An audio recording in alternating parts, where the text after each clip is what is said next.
Oh, we are live. You are live. Did it say live on yours? Yes, I've just seen that. Oh, live for a group of one. So welcome to Gran Canaria Regional's interview blog. And we're hoping to introduce some local people on the island to give some tips and knowledge, insider tips and knowledge for you. My name's Nikki Hobson and I've lived on the island for 18 years, and I'd like to introduce you to Mr. David Gibson. Thank you for joining us. And you're welcome. If you would firstly like to tell us how long you've lived on the island and where you're from originally. Where do you come from? So I've been on the island 25 years. Okay. Since 1995, and I'm originally from a town called Gyro, which is in the northeast of England, just outside Newcastle. I've heard of that, and I don't know why. It's a bit colder there than it is here, I bet. Yeah, I bet. Just a bit. It's famous. Gyro is famous for the Gyro March, which was, I think, just after the Second World War. There was they lost all the shipping industry there, and there was high unemployment. So a group of men marched from Gyro to London, to Downing Street, to protest. Right. And so that's kind of what it's most famous for. Famous for. I'm from Huddersfield, famous for the last of the summer wine. So it's the three old men. And is it on the coast, Gyro? Is it on the? Yeah, so Gyro is it's on the River Tyne. So it's just probably like, say, 5-6 miles up the river from the estuary. All right. Okay. Nice. Yeah. Nice. So but you've been here 25 years. But you've been here 25 years. So I've been here 25 years. Yeah. Okay. And did you live anywhere else before then, or just here? You came here direct? No, I came straight here from the UK. I worked for Scotch Newcastle Breweries in the UK, which I had done since I left college. And so I travelled about in the northeast area with that job. But this coming here was my first time living abroad. Right. And where do you live now? You live in Puerto Rico, is that right? Now I live in Puerto Rico, yeah. Which is, I've kind of always lived here, apart from a 3-year stint when I moved to Playa del Ingles, when I opened the business there. So I had like 3 years in Playa del Ingles. And where do you prefer, Puerto Rico or Playa del Ingles? No, I always said, because I'm always from Puerto Rico, I always said I would never want to live in Playa del Ingles. Yeah. I always thought it was too built up and too touristy. But when I moved there, I was living in a small bungalow complex right in the center of Playa del Ingles, and it's the most peaceful place I've ever lived. And I really enjoyed the fact that you can walk everywhere. And so, yeah, I really, me and my partner Pablo really want to move back to that area, Playa del Ingles, Maspalomas. Yeah. So that's where you'd like to go, because I'd like to go and live in the north of the island, so up in the mountains, out of the way. That is on the cards as well for later on. When I'm near a retirement and Pablo's still working in Las Palmas, that's our plan that's where, yeah. Definitely. I just want. Sorry.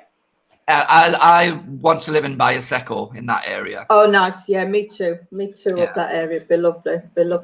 So when you got here to the island, what was the first impression? I know mine wasn't very good. Oh, God. It was, you know what? I arrived here on the 11th of December, 1995, and on my own. And I was in a small apartment, a studio apartment in Puerto Rico, and I was in shock, really. I was like, what have I done? What am I doing here? I'd been on holiday a few times before to the island, so I kind of vaguely knew a little bit about the island, but but I was, yeah, my first impression, I was just in shock for a month. I started work for Amphi, so I got to know people straight away. But yeah, my initial impression was just one of, oh my God, what am I doing here? Mine was from the airport. You know, when you come from the airport to the south, and I'd come from Ibiza, which was all like quite a pretty island, and I was like, where have you brought me? There's no trees, there's no flowers, it's awful. But how wrong can you be? So was Amphi your first job then? Was that the first job that you actually did? Yeah. So I kind of had applied for a job in the UK and to work as a sales rep on the resort. And so I left my job, and I had 1 month's accommodation paid for. And so I decided to give it a go and see if you know, if it worked or not. Then it did. I thought after a month, if I don't like it, I can always go back. And how long did you stay there then? You were there a good few years, yeah? So yeah, I was actually as a sales rep, I only lasted 6 months. Right. It wasn't really the job for me. I did get a few sales in the first few months, but then towards the end, I wasn't getting any sales, and they gave me a month and said, right, you've got to get a sale in this month, and I didn't. We've all been there. Then, and then I didn't know what I was going to do then. I was determined that I wasn't going to go back home because everybody was expecting that. So just out of sheer stubbornness, I was determined not to go back home. And some people I'd met, they had started OPCing on the streets with the scratch cards, but I really didn't think that I could do that. I was like, no, that's definitely not for me. But anyway, this girl said, you know, come and give it a go, and I did, and I ended up doing that. Well, I kind of worked as an OPC for 2 years, I think, and then after that, I was a team manager for 10 years, I think. After that, so I was definitely a better manager than I was than the OPC. Yeah. I was about the same, I think, but I did my time in Ibiza. So, and then you changed, then you've done a massive change and opened a restaurant. So tell us how that happened. Well, I kind of started thinking in 2006. I was starting to get a little bit bored with the job. It was a very kind of easy job. I had a good team of sales reps, and I don't know, it was just after all them years, it wasn't just the money wasn't enough for me. I needed a new challenge, basically. And I started thinking, you know, all those years of I trained as a chef, and all those years in the hospitality industry, I started thinking, well, that must be for something. Yeah. And then I just had the idea that to open a restaurant. So I gave myself a year, and I said by 2007 that I was going to leave Amphi and open a restaurant. Somehow, I didn't have a clue how I was going to do it. I just decided I was going to do it, and I started writing ideas down for a concept. And I had a completely different concept of what it is now. But in that year, 2006, I went to Vietnam and traveled for a month, and that kind of brought the inspiration for fusion. Yeah, and I had been interested in Southeast Asian food anyway. So and then it all just kind of fell into place really after that. And you've now got the restaurant in Playa del Ingles. You opened one in Playa del Ingles, you closed the one in Arguineguin, and now you have the one in Playa del Ingles. Yeah, so I opened the one in Arguineguin in 2007, and and it was always a struggle. It was a lovely location there, but it just wasn't really busy enough, and with the rent and the it was quite a bad time as well, wasn't I'm trying it? to think of the word in English. I'm for Gastos. That's what happens when you've been away too long. I know. Yeah, so it was just always a struggle there. So I decided that I would be better in a busier place. So I decided that I would open another restaurant in Playa del Ingles. So I opened that one in 2014, and then I really knew that I would probably, I knew from the beginning that I would close Orginnigan, but I thought I'll give it a go first. I'll try and run the two, but it just happened that, I mean, Orginnigan just wasn't the same when I wasn't there, and then it became apparent that Playa del Ingles would just be paying Orginnigan, and it was too much work as well. You know, I was working as head chef in Playa del Ingles, and then having to go to Orginnigan to manage that as well. So it was too much. So we live here for an easy life, don't we? Or an easier life. So it shouldn't be all I've never worked hard in all my life. So I closed Orginnigan, and it was the best decision I've ever made. It wasn't really the right decision. And you've done really well there as well, haven't you, in Playa del Ingles? And you've won loads of awards, and you've got a good clientele. Really did.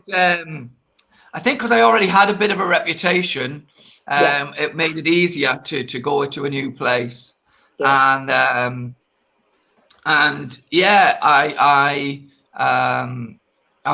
done well since. You know, progressed each year. So you're the owner, but you're also the head chef there as well. Yeah, that's right. Yeah. So what are the? It's obviously like Southeast Asian food. So what are the specialities there? What's the? Tell us a little bit what you do. Right. So the menu is obviously based on my travels. So since that first trip to Vietnam. Then I've since then traveled in Thailand, Indonesia, the Philippines, Cambodia. So my plan is to cover the whole of Southeast Asia. So the menu is based on those travels, and some dishes are authentic. For example, the Thai curries. They are very authentic as how you would have them, how you would eat a Thai curry in Thailand. But then a lot of the dishes are just sort of based on things that I've tasted, and I've adapted them. So some dishes. Let's put your own. I'll kind of get back from a travel and think of a dish, and I'll cook it, and I'll think, oh, that won't quite work here. So I kind of use the flavors from it and adapt it, and it eventually comes as something else. So there's some authentic dishes and some creations from dishes that I've tasted.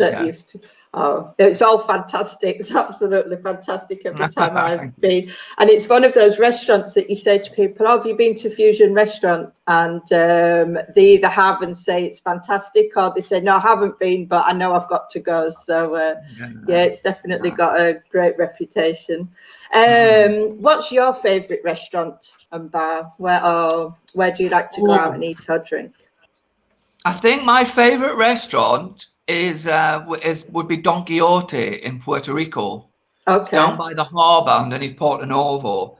It's a restaurant that's been there for years and years and years, and just in recent years, the owners have took more of a back seat, and the daughter and her partner have took over, and it's had a facelift. So it's more contemporary now than it used to be. Although the menu is more or less the same, but they are creating different dishes.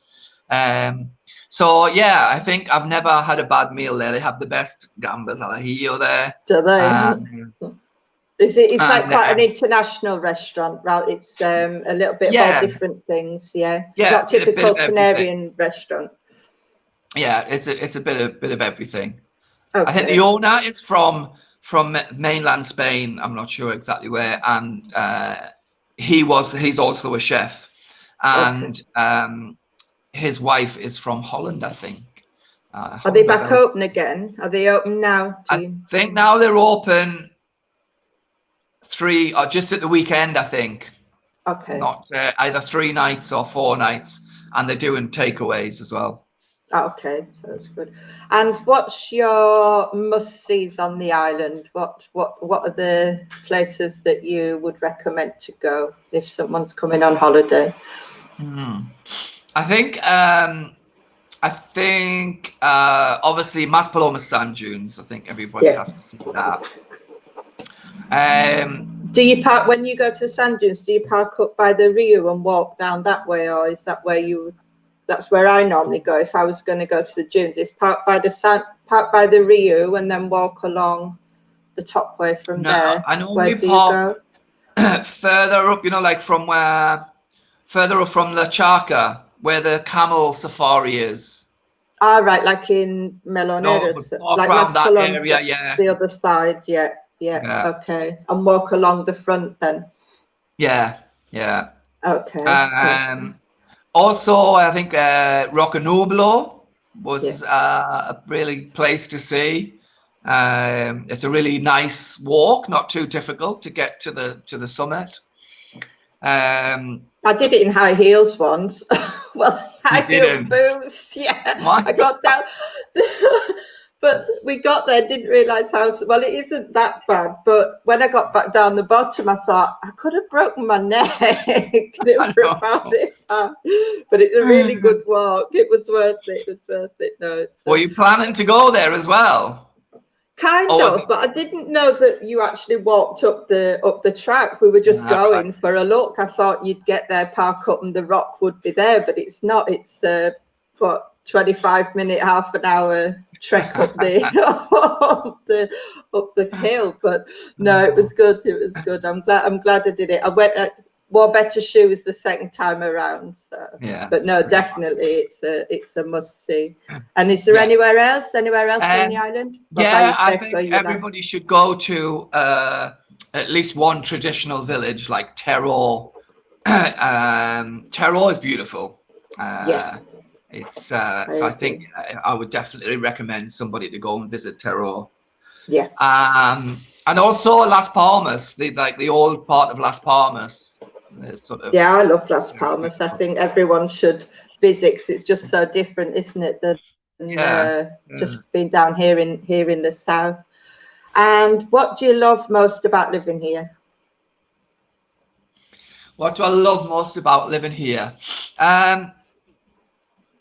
I think, well, apart from the obvious, which is the weather, I love the diversity of the island. I love the fact that you can, go to a beach here in the south one day.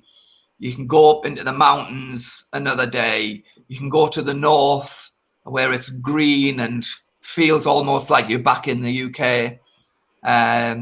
It's just the diversity and the contrasts of the island I love. Not so much the summer weather I don't like. It's too hot for me. But now this time of year in the winter months, I much prefer. I think this is when you can appreciate it more, can't you? The winter months. I know in the summer, from about July to end of October, I just think, why do you live here? You don't go to the beach. I just don't. I know, literally like too hot. Hot weather, but we can't complain, can we? When we've got such lovely winters. But yeah, definitely, I agree. I love the winter when you can be down and it's nice and warm. Then you get in the car and you go up the north, and it's a lot fresher on the island. So thank you very much. And then at night as well. Go on. And then at night as well, like when it cools down. You can get cozy, can't you? Yeah, it's lovely. I love winter time, and we've got another good few months of it. So that's good. Yes. At least till April, May or something. So well, I think I've asked all the questions. I probably missed something out, but you've covered everything there. So thank you very much for doing this. And You're welcome. I don't know if there's anything you want to add. No, that's it. I'm going to log off, but thank you very much, and I'll speak to you in a moment offline. Okay then.